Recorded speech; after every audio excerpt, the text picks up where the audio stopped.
Anda lihat gunting pangkas di tangan Anda, lalu menatap pohon di halaman, dan tiba-tiba merasa ragu? Apakah sekarang waktu yang tepat untuk memangkas? Apa jangan-jangan saya malah akan merusaknya? Tenang, Anda tidak sendirian. Bulan Maret adalah momen yang sangat krusial untuk pemangkasan, tapi justru disinilah banyak pekebun salah langkah. Dalam video ini, kita akan bongkar tuntas 8 rahasia pemangkasan di bulan Maret yang akan mengubah kebun Anda dari yang biasa saja menjadi luar biasa. Percayalah, rahasia nomor 7 nanti mungkin akan benar-benar membuat Anda kaget. Jadi, pastikan Anda menonton sampai akhir. Sekarang, mungkin Anda bertanya, mengapa DVVKA bulan Maret? Bukankah ini masa transisi cuaca? Nah, justru itulah kuncinya. Maret seringkali menjadi penanda berakhirnya puncak musim hujan, dan dimulainya periode pertumbuhan yang lebih aktif bagi banyak tanaman. Anggap saja ini adalah momen bangun tidur bagi mereka. Dengan melakukan pemangkasan di waktu yang tepat, kita tidak hanya sekadar merapikan bentuknya, kita sedang mengirimkan sinyal yang sangat jelas kepada tanaman. Hei, ayo bangun.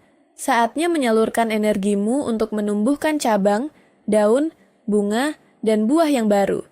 Ini seperti memberikan secangkir kopi di pagi hari bagi tanaman Anda, sebuah dorongan energi yang terarah untuk memulai siklus pertumbuhan yang produktif dan sehat. Rahasia pertama dan yang paling mendasar adalah kenali tujuan Anda. Jangan pernah memegang gunting pangkas tanpa tahu apa yang ingin Anda capai. Apakah Anda ingin membentuk pohon agar terlihat lebih estetis? Atau Anda ingin merangsang produksi buah pada pohon mangga Anda? Mungkin tujuan Anda adalah meremajakan semak mawar yang sudah tua dan malas berbunga. Atau hanya sekadar ingin membuang cabang yang mati dan berpenyakit. Setiap tujuan ini membutuhkan teknik pemangkasan yang berbeda. Misalnya, untuk merangsang buah, Anda perlu memangkas cabang-cabang yang tidak produktif agar energi tanaman fokus pada cabang yang berpotensi berbuah. Sementara untuk membentuk, Anda akan lebih fokus pada pemotongan cabang yang tumbuh ke arah yang salah. Bayangkan Anda adalah seorang penata rambut untuk tanaman. Anda harus tahu model potongan apa yang diinginkan sebelum mulai bekerja. Tanpa tujuan yang jelas, pemangkasan hanya akan menjadi aksi potong-memotong tanpa arah yang justru bisa merugikan tanaman. Selanjutnya, mari kita bicara soal peralatan. Rahasia kedua adalah alat yang tepat akan memberikan hasil yang hebat. Menggunakan alat yang tumpul atau kotor adalah kesalahan fatal. Ini seperti mencoba melakukan operasi bedah dengan pisau dapur. Luka potongan yang dihasilkan oleh gunting tumpul akan compang-camping dan sulit sembuh, membuatnya menjadi pintu masuk bagi jamur dan bakteri penyakit. Pastikan gunting pangkas atau gergaji Anda tajam dan bersih. Selalu bersihkan dengan alkohol sebelum dan sesudah digunakan, terutama jika Anda berpindah dari satu tanaman ke tanaman lain untuk mencegah penyebaran penyakit. Investasikan pada gunting pangkas tipe bypass yang memotong seperti gunting biasa, bukan tipe anvil yang menjepit. Karena tipe bypass menghasilkan potongan yang lebih bersih dan rapi. Untuk cabang yang lebih besar, gunakan gergaji pangkas yang dirancang khusus untuk kayu hidup. Ingat, alat yang baik bukan kemewahan, tapi sebuah keharusan untuk kesehatan jangka panjang taman Anda. Inilah aturan yang harus dihafal setiap pekebun. Rahasia ketiga yang disebut aturan 3D. D.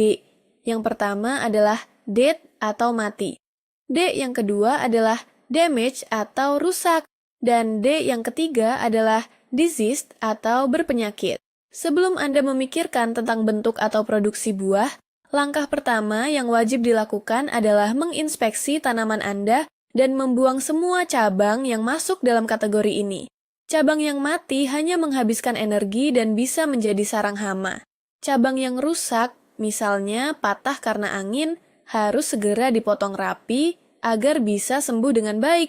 Dan yang paling penting, cabang yang berpenyakit harus segera dihilangkan untuk mencegah penyebaran patogen ke bagian tanaman yang sehat.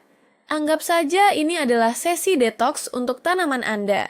Dengan membersihkan semua bagian yang bermasalah, Anda memberikan fondasi yang bersih dan sehat bagi pertumbuhan baru yang akan datang. Sekarang kita masuk ke tekniknya.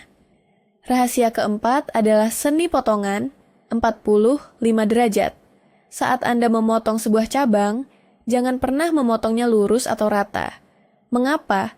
Karena potongan lurus menciptakan permukaan datar yang bisa menampung air hujan atau embun. Genangan air ini adalah lingkungan yang sempurna bagi jamur dan bakteri untuk berkembang biak yang bisa menyebabkan pembusukan pada ujung potongan. Sebaliknya, buatlah potongan dengan sudut sekitar 45 derajat. Arahkan kemiringan potongan menjauhi kuncup terdekat. Dengan cara ini, air akan langsung mengalir turun dan tidak menggenang, sehingga permukaan luka akan lebih cepat kering dan proses penyembuhannya menjadi lebih cepat dan bersih. Selain itu, pastikan potongan dibuat sekitar 1/4 inci di atas kuncup yang menghadap ke arah luar.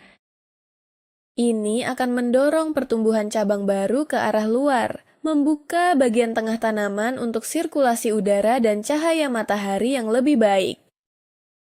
Rahasia kelima akan mengubah cara Anda melihat pemangkasan. Pahami perbedaan antara pangkas jarang dan pangkas pucuk, atau dalam istilah teknisnya, thinning dan heading. Pangkas jarang atau thinning adalah saat Anda memotong seluruh cabang sampai ke pangkalnya, yaitu titik di mana ia tumbuh dari cabang yang lebih besar atau dari batang utama. Tujuan dari thinning adalah untuk membuka kanopi tanaman, mengurangi kepadatan, dan meningkatkan sirkulasi udara serta penetrasi cahaya matahari ke bagian dalam. Ini sangat bagus untuk mencegah penyakit jamur dan merangsang pertumbuhan buah di bagian dalam.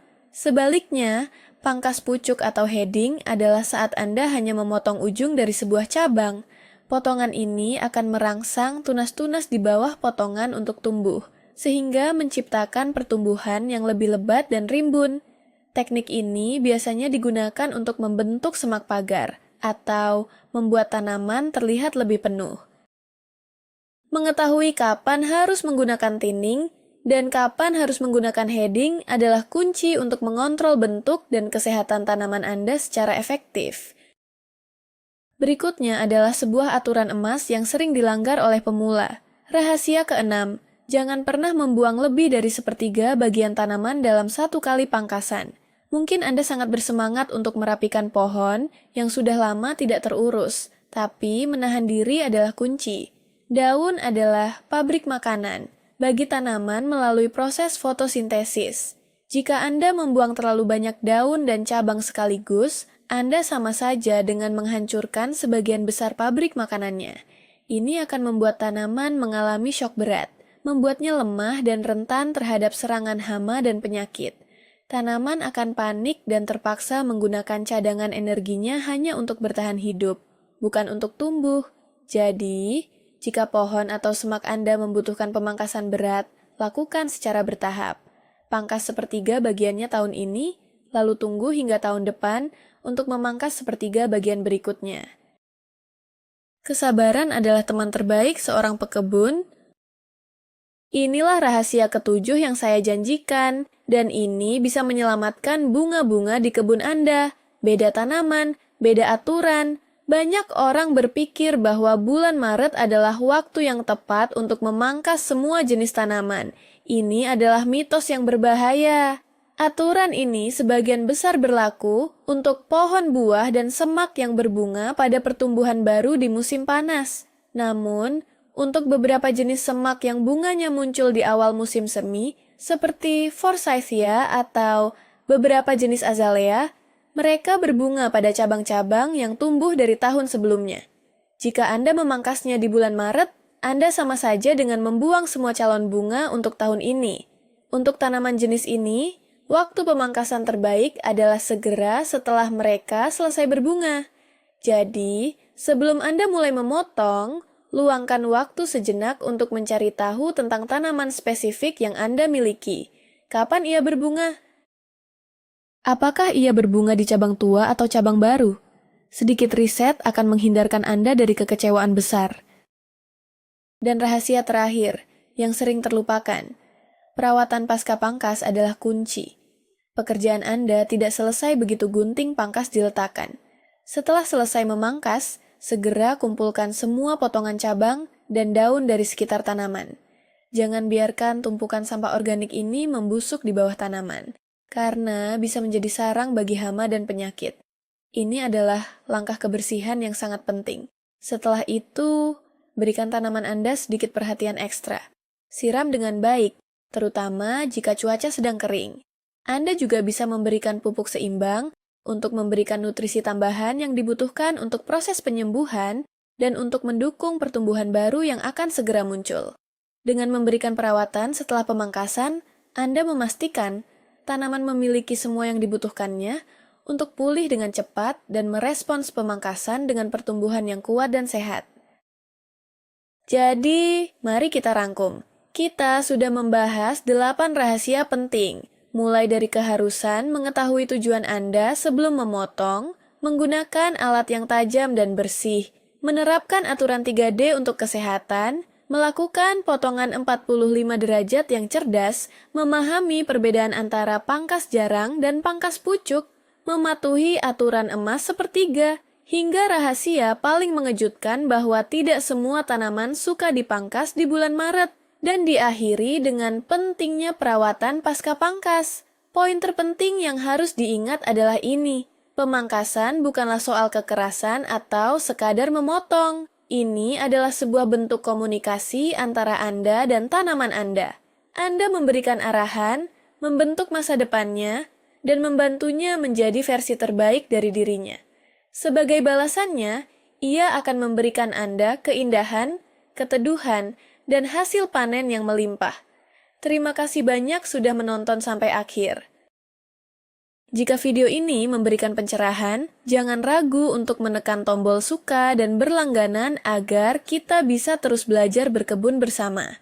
Sekarang saya penasaran, tanaman apa yang ada dalam daftar pangkas Anda bulan ini? Atau mungkin Anda punya tips pemangkasan andalan yang belum saya sebutkan? Tuliskan jawaban Anda di kolom komentar di bawah.